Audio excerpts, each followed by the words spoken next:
சில செய்தி ஒன்றோடு உங்களை இணைத்துக் கொள்கின்றோம். இப்போது சுதந்திர தேசமாக மாறிக்கொண்டு வருகின்ற பலஸ்தீனிலே இதுவரை உத்தியோகபூர்வ இராணுவம் கிடையாது. ஆகவே அங்கு ஒரு இராணுவ அமைப்பை உருவாக்குவது தொடர்பிலே அமெரிக்க ஜனாதிபதி டொனால்ட் ட்ரம்ப் கரிசனை செலுத்தியிருப்பதாக சர்வதேச செய்திகள் தெரிவிக்கின்றன. அதன் அடிப்படையிலே அட்மிரால் பிராட் கூப்பர், அமெரிக்காவினுடைய மிக சிரேஷ்ட இராணுவ தளபதியாக இருக்கக்கூடியவர், அவர் தலைமையில் 200 அமெரிக்க இராணுவத்தை பலஸ்தீனத்திற்கு அனுப்புவதற்கும் அதே போல அங்கே சமாதான படைகளை கண்காணிக்கும் நடவடிக்கைகள் அவர்கள் மேற்கொள்வார்கள். அதன் அடிப்படையிலே கத்தார், துருக்கி, ஐக்கிய அரபு அமீரகத்தினுடைய அரபு படைகள் பலஸ்தீனத்திற்கு விஜயம் செய்து அங்கே சமாதான படைகளாக செயற்படுவதற்கும் சில முக்கியமான தீர்மானங்களை அமெரிக்க ஜனாதிபதி எடுத்திருக்கிறார். இது தொடர்பான விரிவான தகவல்களை வழங்குவதற்காக நினைத்துக் கொள்கிறோம். அன்பான நேயர்களே, பலஸ்தீனத்தினுடைய ஹமாஸ் அமைப்புக்கும் இஸ்ரேலுக்கும் இடையிலே சமாதான ஒப்பந்தம் இன்று மாலை 2:30 முன்னதால் அமுலாகி இருக்கக்கூடிய சூழலிலே அமெரிக்க ஜனாதிபதி இஸ்ரேலுக்கு விஜயம் செய்வார் என்று நாங்கள் ஏற்கனவே உங்களுக்கு குறிப்பிட்டிருந்தோம். அதனைத் தொடர்ந்து இன்னும் சில முக்கியமான தகவல்கள் வெளியாக இருக்கின்றன. அதன் அடிப்படையிலே டைம்ஸ் ஆஃப் இஸ்ரேல் நாளிதழ் மிக முக்கியமான, குறிப்பாக N12 செய்தி ஸ்தாபனத்தை மேற்கொண்டு சில செய்திகளை வெளியிட்டிருக்கிறது. அதன் அடிப்படையில் ஜெருசலம் போஸ்டும் இதில் சில தகவல்களை வெளியிட்டிருக்கின்றன. இன்னும் பல சர்வதேச செய்திகள் இதனை செய்திகளாக வெளியிட்டிருக்கின்றன. அதன் அடிப்படையிலே ஐக்கிய அமெரிக்காவினுடைய மிக முக்கியமான மத்திய கட்டுப்பாட்டு தளம், அதற்கும் அதே போல பென்டகனுக்கும் அமெரிக்க ஜனாதிபதி முக்கியமான உத்தரவை இட்டிருக்கிறார். 200 இராணுவத்தினரை உடனடியாக பலஸ்தீனத்திற்கு அனுப்பி வைக்குமாறு அவர் கேட்டிருக்கிறார். அதன் அடிப்படையிலே சிரேஷ்ட இராணுவ தளபதி ஒருவரும் 200 துருப்பினரும் அங்கு செல்வார்கள். இதில் அட்மிரால் பிராட் கூப்பர் அவர்கள் தலைமை தாங்குவார் என்று தெரிவிக்கப்படுகிறது.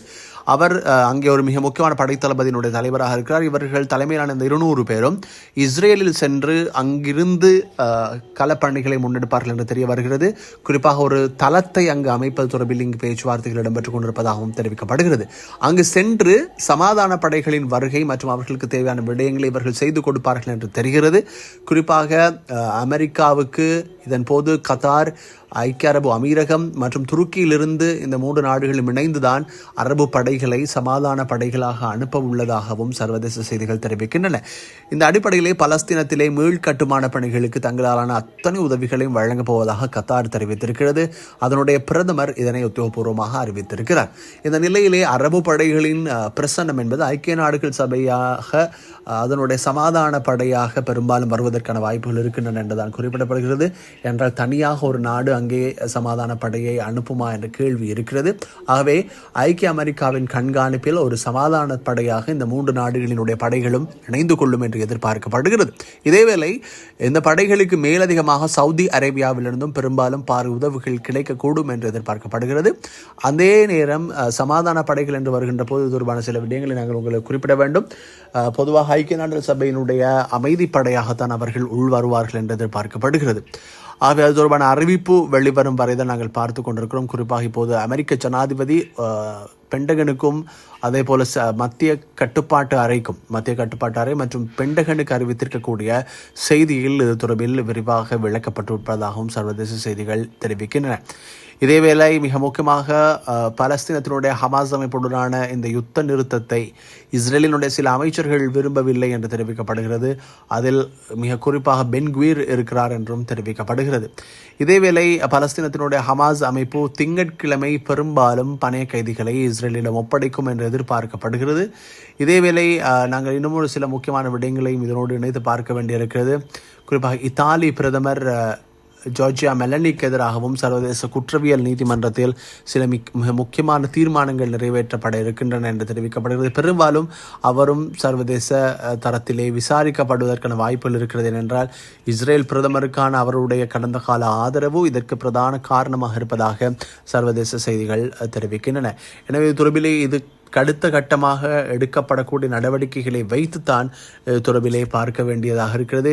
குறிப்பாக அமெரிக்காவினுடைய ஜனாதிபதி என்ற வகையில் டொனால்ட் ட்ரம்ப் எடுத்திருக்கக்கூடிய சில முக்கியமான அடுத்த கட்ட நகர்வுகள் என்பது பலஸ்தீன மக்களினுடைய வாழ்க்கையோடு தீர்மானிக்கப்பட வேண்டிய விடயங்களாகவும் இருந்து கொண்டுதான் இருக்கிறது. ஏனென்றால் பலஸ்தீன மக்களினுடைய எதிர்காலம், அங்கே இருக்கக்கூடிய மக்களினுடைய அபிவிருத்தி, அதே போல் அந்த மக்களினுடைய மீள் கட்டுமான பணிகள் இவைகள் மிக முக்கியமாக இடம்பெற வேண்டும் என்று தெரிகிறது. சமாதான படையாக அங்கு வருகின்ற படையினர் பெரும்பாலும் அந்த மேல் கட்டுமான பணிகளுக்கும் அவர்கள் ஒத்துழைப்பு நல்குவார்கள் என்று எதிர்பார்க்கப்படுகிறது. அதே போல பிராந்தியத்தினுடைய ஸ்திரத்தன்மை என்று வருகின்ற போது மீண்டும் இந்த யுத்த நிறுத்த ஒப்பந்தத்தை யாரும் இருதரப்பிலிருந்து மீறிவிடக் கூடாது என்பதற்காகவும் பலஸ்தீன மக்களுக்கு இப்போது ஒரு இராணுவத்தினுடைய தேவை அவசியம் என்பதனால் அந்த பணிகளை ஆற்றுவதற்குமாகத்தான் இவர்கள் வருகை தர இருக்கிறார்கள் என்று தெரிகிறது. இதேவேளை ஒரு சுதந்திர நாடாக அங்கீகரிக்கப்படும் பட்சத்திலே அமெரிக்காவினுடைய தலையீடும் பெரும்பாலும் இருப்பது என்பது நேரடியாக குறைந்துவிடும். அதன் போது ஏற்கனவே நாங்கள் குறிப்பிட்டதை போல பலஸ்தீனத்திற்கு ஒரு அமைதியான ஒரு அரச கட்டமைப்பு உருவாக்கப்பட்டு அதன் பிறகு அதன் மூலமான ஒரு இராணுவ கட்டமைப்பும் உருவாக்கப்படும் என்று எதிர்பார்க்கப்படுகிறது. என்றால் பாதுகாப்பு படைகளை பொறுத்தளவிலே பலஸ்தீனத்திற்கு தனியான ஒரு அழகு இல்லை. ஹமாஸ் அவர்களுடைய ஆயுத பிரிவால் காசா பகுதியை ஆள்கிறது. ஃபத்தாஹ் அவர்களினுடைய ஆயுத பிரிவோடு சேர்ந்து வடபகுதியிலே மிக முக்கியமாக மேற்கு கரை பகுதியிலே அவர்கள் ஆளுகை இடம்பெறுகிறது. இந்த நிலையிலே இவர்கள் இருவரையும் ஒன்றிணைக்கக்கூடிய காலத்தினுடைய தேவையும் இருக்கக்கூடிய சந்தர்ப்பத்தில் பல்வேறு பிரதேசங்களிலுமிருந்து இந்த நடவடிக்கைகளுக்கு ஒத்துழைப்பு நல்கும் பொருட்டு அவர்களோடு இணைந்து செயலாற்றுவதற்கும் ஒரு சிலர் விருப்பம் தெரிவித்திருப்பதாகவும் சர்வதேச செய்திகள் தெரிவிக்கின்றன. ஆகவே பொதுவாக பல தன்னார்வ நிறுவனங்கள் அதே போல் ஐக்கிய நாடுகள் சபையினுடைய பல உதவி திட்டங்கள் பலஸ்தீன மக்களுக்கு கிடைக்கக்கூடிய வாய்ப்புகள் இருக்கிறது தொடர்ந்தும். எனவே அவர்களுடைய நடவடிக்கைகள் அவர்களினுடைய மக்களினுடைய வாழ்வாதாரத்தை உயர்த்துவதற்காகத்தான் பெரும்பாலும் இருக்கும் என்று எதிர்பார்க்கப்படுகிறது.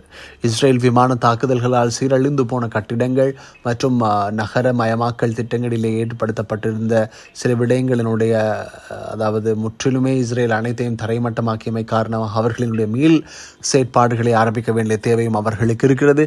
எனவே குறிப்பாக சுற்றுலா பயணத்திற்கு மிக முக்கியத்துவம் வாய்ந்த ஒரு பிரதேசமாகவும் அது மாற்றப்படுவதற்கான வாய்ப்புகள் இருக்கின்றன என்றும் தெரிவிக்கப்படுகிறது. இதேவேளை அமெரிக்காவினுடைய 200 இராணுவத்தினர் அடுத்த கட்ட நடவடிக்கைகளுக்காக விரைவில் இப்போது பலஸ்தீனத்திற்கு விஜயம் செய்ய இருக்கிறார்கள், அதால் அனுப்பி வைக்கப்பட இருக்கிறார்கள் என்பதை இந்த நேரத்தில் நாங்கள் ஞாபகப்படுத்த வேண்டும். அவர்கள் அனைவரும் அங்கு அனுப்பி வைக்கப்படுவது என்பது யுத்த சூழல் மீண்டும் ஏற்பட்டு விடாமல் தடுப்பதற்கும் பலஸ்தீன மக்கள் இஸ்ரேல் மக்கள் இருவருக்கும் இடையில் மீண்டும் ஒரு முறை சண்டைகள் ஏற்பட்டு விடாமல் தடுத்துக் கொள்வதற்கும் தான் அவர்கள் இருவருமே மிக முக்கியமாக இந்த நடவடிக்கைகளில் ஈடுபடுகிறார்கள் என்பதனை இந்த நேரத்தில் நாங்கள் ஞாபகப்படுத்த வேண்டி இருக்கிறது.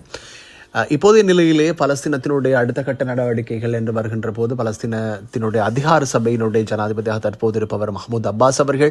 எனவே அவர்களோடு இணைந்து செயலாற்ற வேண்டிய ஒரு பொறுப்பு தென்பகுதியிலே வந்துவிட்டோம் என்றால் இந்த காசா பகுதியில் அவர்களுக்கு இருக்கிறது.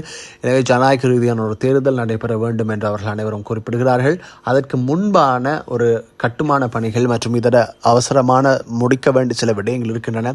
அவைகளை நிறைவேற்றுவதற்கு தேவையான உதவிகளையும் இவ்வாறு வருகின்ற இந்த இருதரப்பும் குறிப்பாக அமெரிக்கா மற்றும் இதர அமைதி படைகளிலே வருகின்ற நாடுகளினுடைய இராணுவமும் இணைந்து மேற்கொள்ளும் என்று எதிர்பார்க்கப்படுகிறது. அவை பொறுத்திருந்து பார்க்கலாம் எப்படியான ஒரு சூழல் அங்கே நிலவ போகிறது என்பது தொடர்பில். ஏனென்றால் இஸ்ரேல் பல தடவைகள் பல தற்காலிக சமாதான ஒப்பந்தங்களிலே கைச்சாத்திட்டு இருந்தாலும் அவர்கள் தான் முதலில் அவற்றிலிருந்து வெளியே வந்து மீறியிருந்தார்கள். ஆனால் இது நிரந்தர ஒப்பந்தம். அடுத்தது அமெரிக்காவினுடைய தலைப்பாட்டில் அதாவது தலையீட்டிலே என்பதனால் மிக முக்கியமாக இதிலே பாரபட்சமின்றி இஸ்ரேல் நடந்து கொள்ளும் என்றும் பெரும்பாலும் எதிர்பார்க்கப்படுகிறது. எதைப்படியோ இப்போது சமாதான ஒப்பந்தம் அமுலாகிறது. ஆகவே பொறுத்திருந்து பார்க்கலாம் என்ன நடவடிக்கை அடுத்து அவர்கள் எடுக்கப் போகிறார்கள் என்பது தொடர்பில். தொடர்ந்து இணைந்து நீங்கள் அன்பான நேயர்களே.